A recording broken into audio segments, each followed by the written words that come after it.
মানুষের নানান সমস্যা নিয়ে করবুক মানিক্য দেয়ান এডিসি ভিলেজে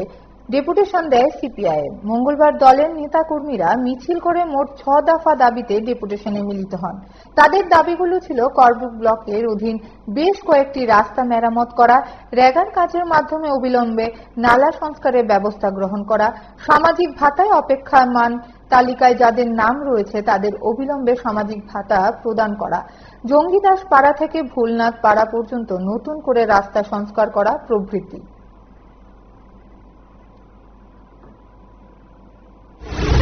পূর্ব মানিক্য দেওয়ানপন্থী অফিসার সিপিএম পার্টির তরফ একটা বিভিন্ন এলাকার স্থানীয় দাবি তিনি পঞ্চায়েত ডেপুটেশন মেমোরেন্ডাম প্রচুর তিনি স্থানীয় দাবি হওয়া তিনি 6 দফা দাবি তিনি বেশিরভাগ রাস্তানি সামন রাস্তা বিভিন্ন রকম গাড়ি ঘোড়া চলিয়া বাইরে চলিয়া বিভিন্ন বরফ চলাচল হওয়ার মতো অল্প রাস্তা বিভিন্ন 3টা রাস্তা লাগা আর একটা ওয়াটার সাপ্লাই মানে আইআরপি স্থাপন খাইনি আর একটা রেগা কাজের মাধ্যমে আবদ্ধ কৃষি সিজনাল অঞ্চল বিনিময়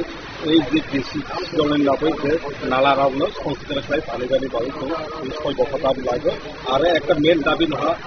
অনেক প্রায় 3-4 বছর ধরে এই যে বয়স্ক বাতারি ভূগুল খেলাই যাক সেই ভূমি শুধু আজ পর্যন্ত কেউ বরফ মানছে যাতে ওই যে অপেক্ষামান তালিকা পাতার নির্দেশ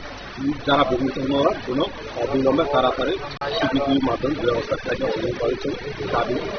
মানে তিনি রেলি মানে বৈরাগী দোকান বাজার হইতে 8 পঞ্চায়েত অফিস পূর্ব মানে